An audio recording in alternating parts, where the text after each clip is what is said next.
Donald Trump, the businessman turned president, brought his signature negotiating style to the international stage. One of his most notable targets? Mexico. Trump believed that tariffs, essentially taxes on imported goods, could be used as leverage to reshape trade deals in America's favor.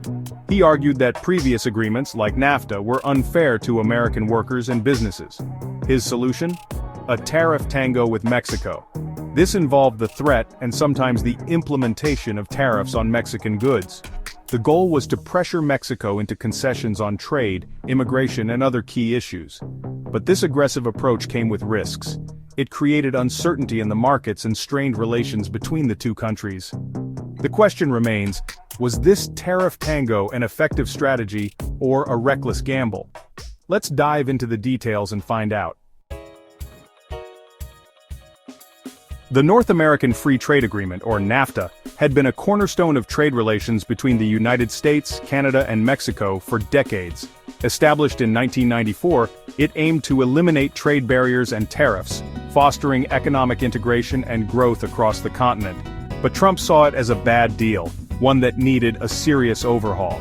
He argued that NAFTA led to job losses and trade deficits, particularly affecting American manufacturing. Enter the United States-Mexico-Canada Agreement, or USMCA. This new trade deal was designed to replace NAFTA and address its perceived shortcomings. This renegotiated deal, signed in 2020, aimed to address some of Trump's concerns. It introduced new rules and regulations to modernize trade practices. One major change was the inclusion of stricter labor and environmental standards. These provisions were intended to ensure fairer competition and better working conditions. This was intended to prevent companies from relocating to Mexico solely for cheaper labor and lax regulations. The goal was to create a more level playing field for all three countries. The USMCA also included provisions designed to benefit the American auto industry. It aimed to boost domestic production and protect American jobs. It required a higher percentage of car parts to be made in North America to qualify for tariff-free trade. This was expected to increase regional content and support local suppliers. While the USMCA addressed some issues, it also introduced new uncertainties. Businesses had to navigate the complexities of the new regulations. Businesses had to adapt to the revised rules, and the long-term impacts on trade flows remained to be seen. The true effectiveness of the USMCA would unfold over time, as industries adjusted to the new trade landscape. In 2019, Trump's tariff tango with Mexico reached a fever pitch. The situation was tense, and the stakes were incredibly high. Frustrated with the flow of migrants crossing the southern border, he threatened to impose a 5% tariff on all Mexican goods. This was a bold move aimed at forcing Mexico to take immediate action.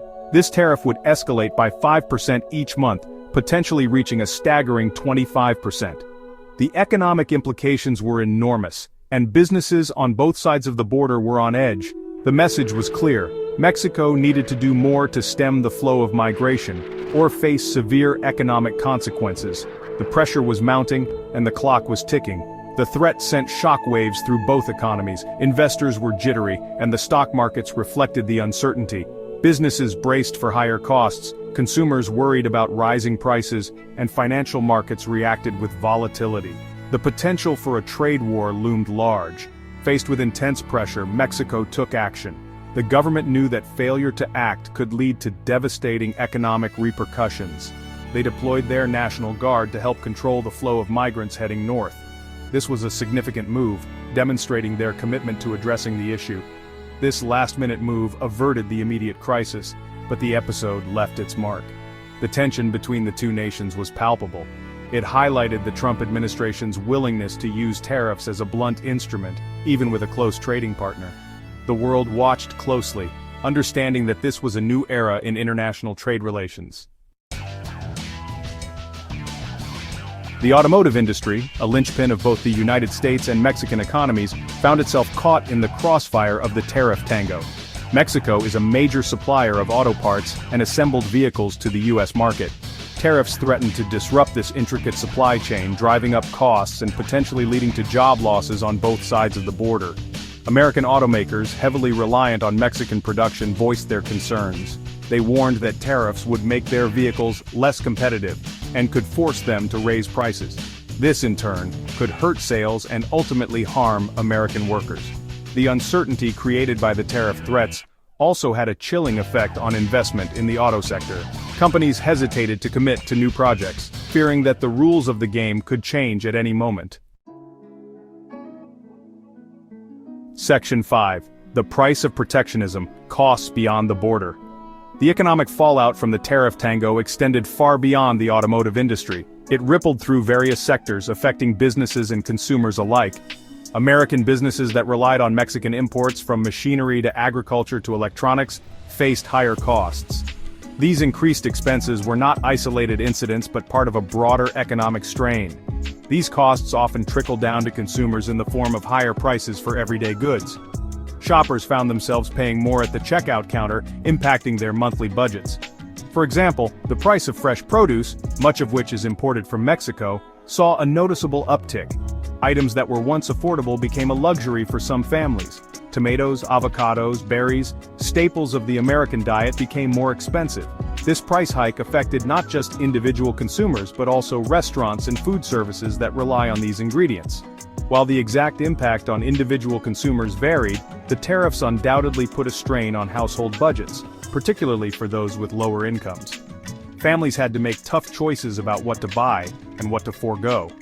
The tariffs also had a ripple effect on other sectors.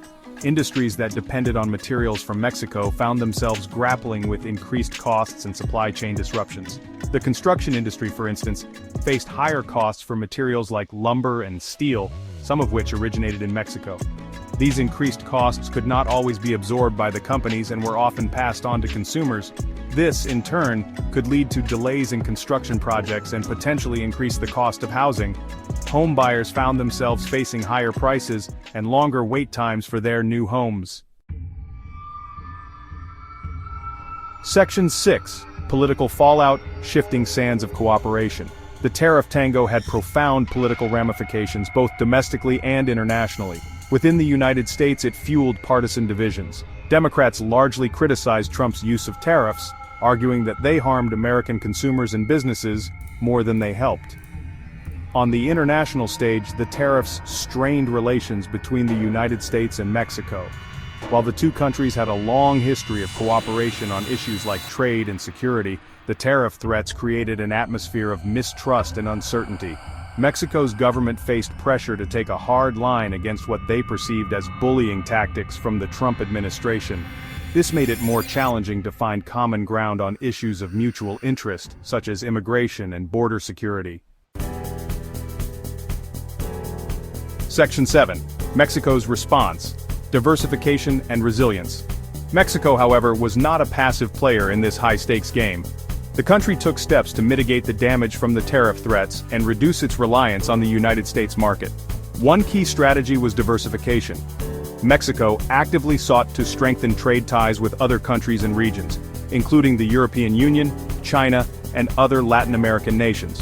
By expanding its network of trading partners, Mexico aimed to reduce its vulnerability to the whims of United States trade policy. This diversification strategy was already showing signs of success. Mexican exports to countries other than the United States increased, demonstrating the country's ability to adapt and find new markets for its goods. Section 8. USMCA, a new balance or a fragile truce. The USMCA, which replaced NAFTA, aimed to create a more balanced and mutually beneficial trade framework for North America. It included provisions designed to protect American jobs, strengthen labor standards, and address concerns about unfair trade practices. However, whether the USMCA truly ushered in a new era of cooperation or merely represented a fragile truce in the tariff wars remained to be seen. The agreement itself did little to change the underlying dynamics that led to the trade tensions in the first place. The Trump administration's willingness to use tariffs as a negotiating tool, coupled with Mexico's determination to defend its own interests, suggested that the potential for future trade disputes remained very real. Section 9. Conclusion, the tariff tango. A political power play? Trump's tariff tango with Mexico was undoubtedly a defining feature of his presidency's approach to trade and foreign policy. It reflected his belief in using economic leverage to achieve political goals. While the tariffs did lead to some concessions for Mexico, particularly on immigration enforcement, they also came at a cost. They disrupted businesses, raised prices for consumers, and introduced a level of uncertainty into the United States-Mexico relationship that will likely linger for years to come.